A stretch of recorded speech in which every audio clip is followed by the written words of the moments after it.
Welcome to the podcast, Restore Yourself, Restore Your Marriage, where it's all about discovering the thoughts that get you in the mood, the thoughts that get you out of the mood, and how creating a deeper connection with yourself creates a deeper connection with your spouse. I'm your coach, Shelly Anderson, coaching you through life, love, and intimacy. This is episode number 183. Lacking pleasure, lacking desire. Oh no, we don't want to have this happening, right? No. Okay, so I wanted to share some insight. When I have gone to some workshops and conducted them and was able to have a question and answer time, there's usually something that comes up. And it's often related to the concept of intercourse and orgasm. And I'm so grateful for the women that attend and who have that bravery to finally ask some of the questions that they've had. And it's not always easy to talk about. So really, really good job to those women who are like, okay, I have a question about this. And often this question will come up and it goes something like this. How do I know if I've actually had an orgasm, right? They are concerned that maybe they haven't. And while this episode is not going to go into the details of how we know we're having an orgasm and the actual physical reactions, it's the question and the concept that really grabbed my attention, because this signifies a few things, right? Number one is that they're having experiences with sex with their husband. They're having these sexual experiences together, but the pleasure is vague, right? The pleasure is kind of left up in the air. And usually my first response before going into detail is like, if you don't know that you've had an orgasm, the chances are high that you have not. If you have had an orgasm, you're usually very clear, like, whoa, that's not just me sitting around, doing work. That's a very different feeling. It's a unique experience and sensation of the body and the things that the body actually goes through during an orgasm. So if we don't know if we've had one, the chances are that you may not have. But the deeper thing to consider is that you are most likely going through the sexual experience without tapping into pleasure. And this also creates its own little system of challenges, right? Because what happens is that pleasure is chemical. It's a chemical reaction. What we never hear about this concept. We never talk about pleasure and orgasm as being like this chemical reaction, and that things need to happen in the brain. This is not just like the genitals, right? It's something needs to happen in the brain. Otherwise, we end up creating this other system where we're not having pleasure sexually. That part of the brain is not being activated. So then we don't have a desire to have another sexual experience. What? Yeah. So this is why I thought it would be really good to kind of dive into this topic just a little bit. The problem and the challenge that we face is that we will discover that mainly for the women and the wife, we're going to hear that we're not in the mood. Right? I'm just not in the mood for sex like my husband and this, like, we're just totally different. And the reason we are not in the mood is because we are not activating that pleasure part of the brain, right? This is not just like something's wrong with you because you don't want to have sex as much as your husband. No. This is something totally different. This is something we have an effect over. Like, we can make a difference in this area. It's not like we're just born with some kind of defect, right? Like something's wrong with me because I don't want it as much as my husband. No, our testosterone levels are so different. than our husbands, right? Male and female, like our testosterone levels are completely opposite. That's biology. That's nature. It's meant to be that way. So that means if we want to increase our desire, that libido for sex, we cannot rely on biology. We cannot rely on nature. We cannot rely on medical approaches that are like, hey, let's just pump you up with a ton of testosterone to match your husbands because we're going to become a man if we do that. We're not meant to operate in the same way. So that means that there has to be another way to cross that bridge and to overcome that gap so that we don't stay stuck in that trap. Now, what I want to talk about today is just the difference between how pleasure works, especially between a husband and a wife, or for a husband and a wife, because they are not the same. And how they get activated and how they show up in our bodies and in our brains is not the same. Of course, it's not the same. But again, one of the biggest traps that couples fall into is that we assume that they are the same and that they are meant to be the same. So when we are, butting heads and we're like, the husband is ready and he's enjoying sex and the wife is not in the mood and she's not enjoying sex, we think something has gone terribly wrong. When in reality, it's like, no, this is pretty normal. And this is like how we are made, is to have these differences. But the mystery of being married and the mystery of intimacy is saying, okay, now what do we do with these differences? These differences are right. They're correct. They're natural. They're meant to be there. Now, what do we do with these differences? That's what we're going to talk about today. So I want to talk about pleasure. And again, we're not going to talk about all the details of how to create pleasure. I want to talk about some fundamental concepts and understandings of pleasure. So I want to start off with men so that we understand the difference when we actually talk about the women. So the men, they experience their pleasure as a body to brain connection. That means that their body gets aroused first, right? The penis gets erect. It's an outward sign. The penis raises up, and then all of a sudden the man goes, hey, something is going on down there, right? I feel some movement. I feel a change and a shift. And they can look down and see the erect penis and go, look at that. I am aroused.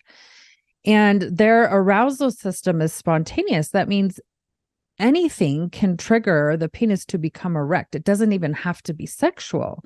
It can be the wind. It could be them walking. There are many things that can trigger their spontaneous arousal. And so that arousal takes place first, and then it sends a message to the brain. It's body to brain connection. And when that takes place, since the brain goes, oh, hey, I'm aroused, this is exciting, it means that the brain is very open to the idea of sex, and it will go seek it out. And it wants to calm that excited penis and take care of it, right? Like the brain loves to solve our problems. And if the penis is erect, it's going to feel different. And it's like, hey, I need some attention. So then the brain is going to be like, let's address that. Let's seek it out. And seeking out desire. Ooh, what's that called? Or sorry, seeking out sex. What's that called? Desire, right? So men experience the desire for sex in a totally different way than women do. Now, for the women, we come about pleasure in a totally different way. And in fact, it's the exact opposite. We don't have a body to brain experience. We are in reverse. We are brain to body connection. Yes, this is key information. Our brain has to think things first before it sends a message to the body to become aroused.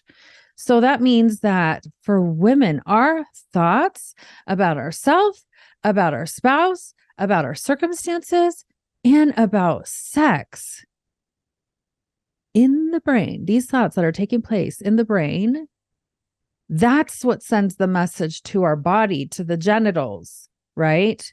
To become aroused. This is a huge, huge difference because with men, spontaneous arousal, it takes zero effort on their part, right? If they're walking and the wind gets them right, they're like aroused. They didn't have to do any work for that. For women, this does take effort because we have to check our thoughts. What if our thoughts are negative? Is our brain and those negative thoughts in our brain going to send a message to our body to become aroused for sex? No, it's not. So arousal will become very difficult. And if our body is not aroused and then we still have sex, it's going to be uncomfortable. It's not going to be pleasurable. It's going to be really hard to have an orgasm.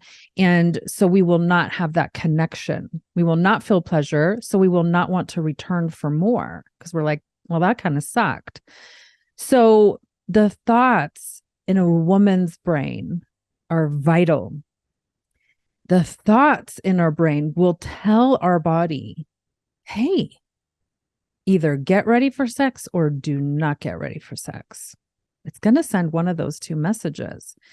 So if we have positive thoughts about ourselves, spouse, or circumstances, or sex, then the brain becomes open to the idea of having sex. And it tells the body to get aroused. Yes, please get aroused. We're in the mood. We like what our husband is doing right now. We feel turned on. Yes. And then when we have sex, it's pleasurable because we have been open to it. And then it becomes easier to actually have an orgasm and feel pleasure. And then our brain goes, yeah, that was great. Maybe go back for more of that. That's a good thing. But if we have negative thoughts in our brain, in our mind, and we're not going to have the desire, right? We're not going to feel fired up. We're not going to activate the arousal in our body. We're not going to become lubricated. And we're going to have sex that is super dry and painful. And we're going to be all up in our head during that whole time going, this sucks. So then we don't activate the pleasure part of the brain and we have no desire to return for more. So we really need to look at the difference in these two systems, right? For men, it's the body to brain connection. And for the women, it's the brain to body connection. So the interesting thing is that for the most part, husbands and their wives are having the same amount of sex, right? They're having sex with each other. They're having the same amount.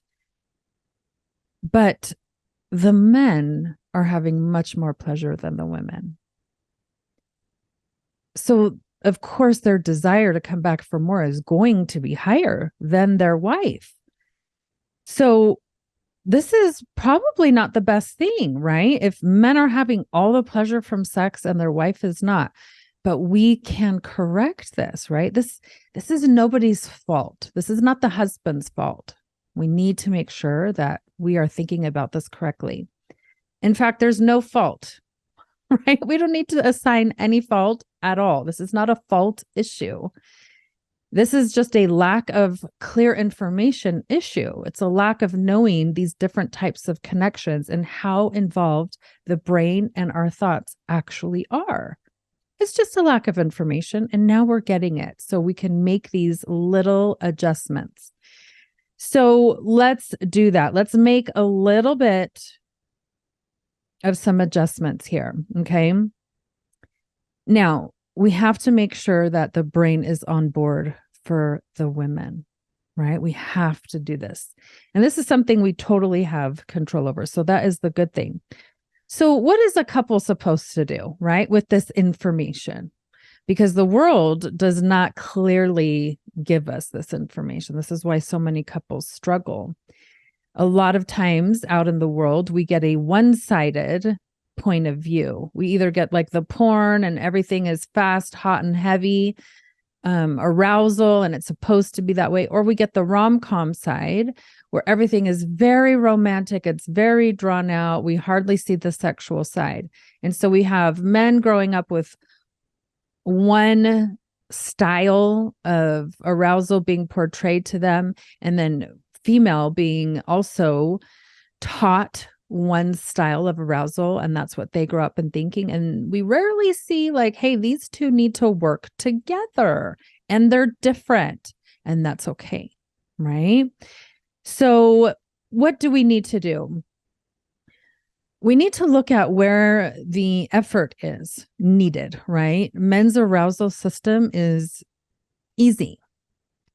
It doesn't take a lot of thought work. It doesn't take a lot of effort. So the focus needs to shift over to female arousal, female pleasure, because in all honesty, that is the information that is lacking out in the world. I love to ask couples like, okay, can you name the parts of the intimacy trek? Right? Can you name the parts of female arousal? Can you name them? Can you tell me what they are in order?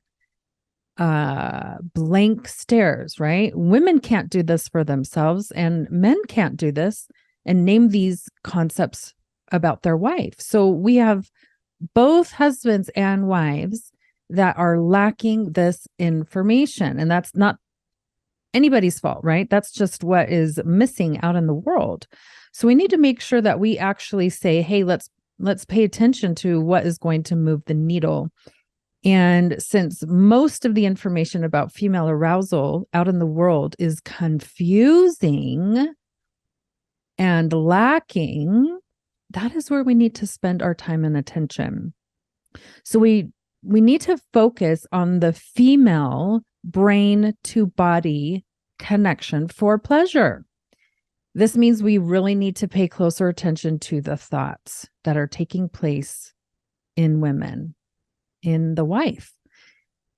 The brain is the first sex organ. I love that it has this title. The brain is the first sex organ.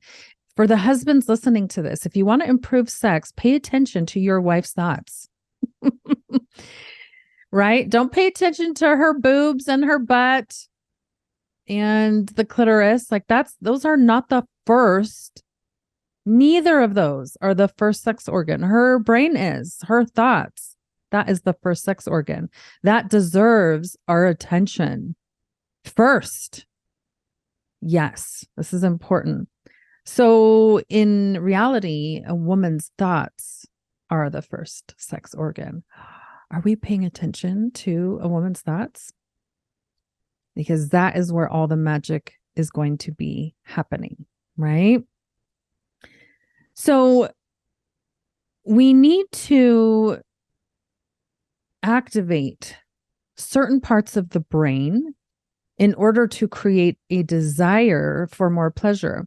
If certain parts of the brain are not activated and we don't have positive thoughts about these categories that I keep talking about, ourself, our spouse, about our circumstances, and about sex, if we don't have positive thoughts and choose positive thoughts on purpose, then we are never going to be open to sex in our mind. The women are not, which means whether we have sex against our will, right? Like, oh, I guess I should just be a good wife and do it, right? We do it out of duty, but we're doing it with negative thoughts, which means we're not going to feel much pleasure for it, which means we're not going to have desire to return for more. So if we never activate the pleasure part of the brain with our thoughts, having positive thoughts, choosing them, then we are never going to activate the afterglow, how we feel after sex and all those wonderful chemicals and hormones, which will in turn never activate our desire for more sex, more intimacy. So there are two neurotransmitters that in the brain that we need to pay attention to when it comes to pleasure. We have dopamine, which is the feel-good chemical. It's the system that people often talk about, especially with some negative things like vices and drugs. It's that strong immediate dopamine hit, but there are natural ways to create dopamine in our brain.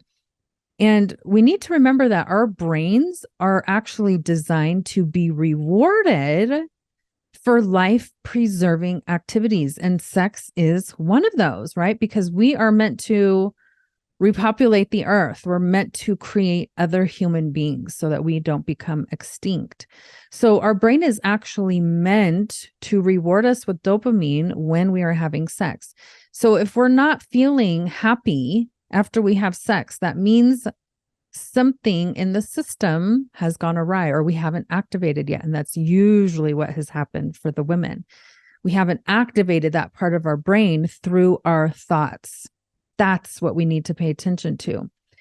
So when we feel happy after sex, that is our brain going, yes, good job. Do more of that. Let's keep the human population alive. And it feels good when we have dopamine in our body. This is why it's easy to return when we get rewarded in the form of, hey, I'm feeling great about that, right? That felt amazing. So dopamine is our feel-good system. And the natural ways we can feel dopamine is when we eat right? And we're fueling our body with the foods that give us the proper energy without all the crashes and putting us to sleep when we have too many carbs. Nature can give us that dopamine hit, exercise, and positive sexual experiences. These are all things that we have to put effort into, right? These are not the vices that come with the free and fake dopamine hit, right?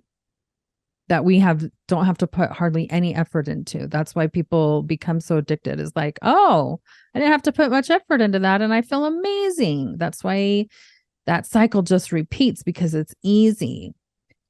But we can create dopamine in our brains by doing some of these other ones that we just discussed. And it's not like it takes a ton of effort to do those. It just takes some. And then the other neurotransmitter that helps with pleasure is oxytocin. And this is like the love system, right? This comes when we spend time cuddling and being affectionate with one another, holding hands, having conversations that are intriguing. And we feel like we are getting closer to somebody and that we are bonding. This oxytocin often comes after we've had a pleasurable sexual experience with our spouse and during the afterglow period where we're like, yes, that was amazing. That's when oxytocin can show up and say, you want to go back for some more of that. So it's important that we know that those things can take place in our brain, and we can put some of these good hits of dopamine into our lives and into our schedule without our spouse, right? Like we can go on a hike and be in nature and do exercise and eat well without any involvement of our spouse, right? We can do that for ourselves. Awesome gift we can give ourselves. Obviously, with the sexual experience, we have to put some effort in so that we set ourselves up for a good experience, especially for the women. And the husbands can help with this. They can help. They don't need to stay out of the picture for that. They can be involved. So it's really awesome. Now, as we get to the end of this episode, I want to point out that thoughts are chemical. Thoughts are chemical. And thoughts can be used to manage brain chemistry. What? This is powerful stuff. I want everyone to really listen to this, because this is something we have control over. A lot of things in life we have no control over, but we do have control over our thoughts. We can choose which thoughts we want to think.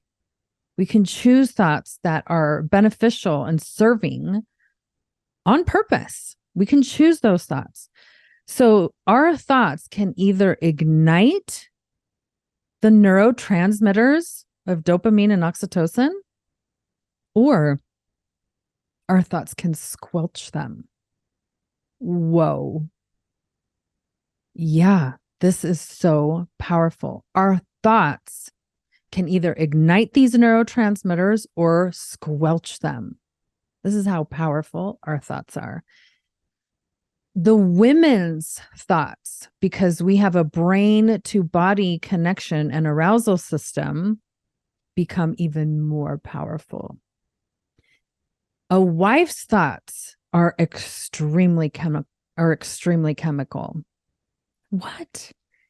They are extremely potent and extremely powerful, especially when it comes to sex. Her thoughts can either ignite these neurotransmitters or squelch them. So important that we know these things, but this is not known out in the world. This is why I love talking about this stuff. So let's pay a little more attention to the women's thoughts. Let's explore them. Let's express them. Let's have conversations about the wife's thoughts about all these things, right? As we are able to pay attention to our thoughts, something that could really help would be, hey, if I am able to increase and improve my thoughts about myself, my relationship with sex, if I can improve the thoughts that I have about my spouse, about sex in and of itself, about the circumstances that I face on a daily basis in my life, if I can improve those thoughts, then I can also improve my sexual well-being. I can improve and have more of this dopamine in my life, more pleasure, more joy, right? It's not just about sexual pleasure. When we're having positive thoughts, positive emotions, a positive sexual experience, positive dopamine, we're in a good place. That doesn't mean it's just sex. It means overall, right? A very balanced approach. So being able to improve our thoughts about sex, that really can have a positive impact on our overall well-being, our overall health. We don't ever think about it that way, though. Right? Women aren't taught to think about it that way. Usually it's just like, if you're thinking about sex and you want to have a lot of sex, you're just a slut, right? That's the message women grow up with. This is what we learn as girls. So we're taught not to think about it. And now that we're married, we're like, whoa, we have to think about this? I don't know. I haven't grown up doing that. It's a challenge.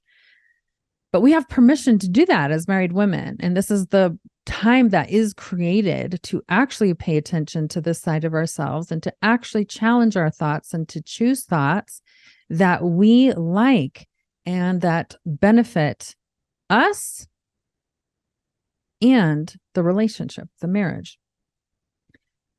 So as we improve our own relationship with sex, right? And not just say like, oh, this is just my duty to be sexual. But as we really improve our relationship with sex through our thoughts, that is how we make a difference in our own life. That is how we become empowered.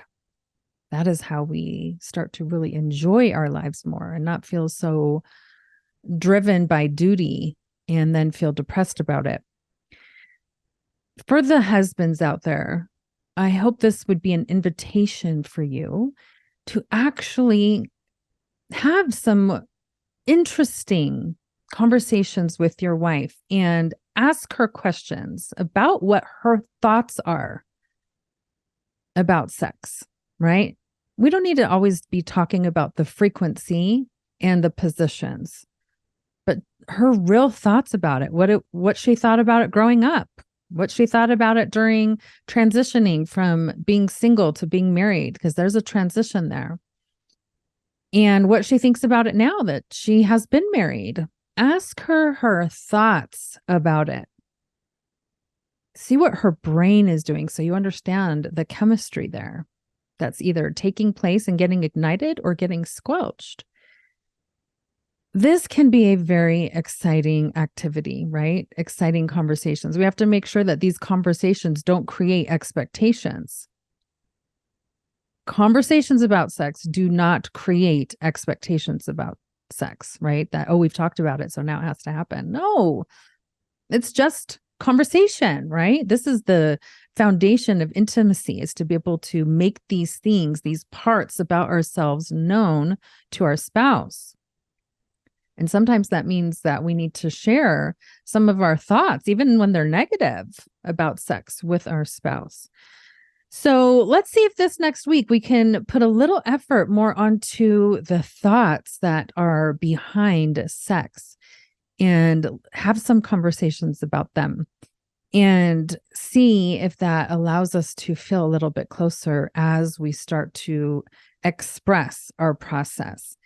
And if any of this is ringing true or clicking with you, I want to just remind everyone that in the beginning of February, I'm going to be doing a free webinar, and it's going to be for the husbands. And it's called the Sex Matrix. And I want all the women to really have zero fear about this, because this is not a webinar where I'm like, watch porn together and get in all the crazy sex positions, do all the things that you are hesitant to do as the solution. Okay. Those are not the solutions. It's not what we're going to be talking about. We are going to be talking a ton about thought work. But that's not the only thing. That's just part of it. We're going to mainly be talking about the emotional connection of sex and how that is often missing in our upbringing, in our teaching, in media, what is shoved down our throats constantly. That stuff is missing. And so the Sex Matrix webinar for husbands is going to say, hey, these things have been missing. It's time we put the emotional connection back into the experience. So be on the lookout for that and encourage your husbands, because this webinar is to help them understand you, the wife, right? Because they are bombarded with messages that have nothing to do with understanding their wife at all. So women, I hope that you will tell your husbands to sign up for it in February. It's awesome. It's going to come before Valentine's Day. So it can really set you guys up for a different type of experience moving into the rest of this year and, for your future. And I just wanted to point out that a lot of times men will hesitate to sign up for something like this because they're like, my wife will never be on board. She will never agree to me taking a webinar that's about sex. So if you're able to ease their fears about it and say, I think this is going to be awesome, like I'd love for you to take that webinar, then that really puts their mind at ease to thinking you won't approve because you might think it's porn related or something like that. So I hope that all you wives will encourage your husband to sign up for the Sex Matrix webinar that will be coming at the beginning of February. And for all you husbands listening, I hope you will sign up too, because if your wife hasn't listened to this podcast, this webinar is totally going to support her. She will not be against it. But if you think she is, definitely sign up for the webinar, because there will be a help in there to help you be able to approach this topic with your wife. Okay, I hope you are able to take some of the information from today's episode and apply it throughout your week. And just remember, the more you restore this type of intimacy with yourself, the more you restore it with your spouse. Thank you so much for listening today, and I hope you will join me again next week.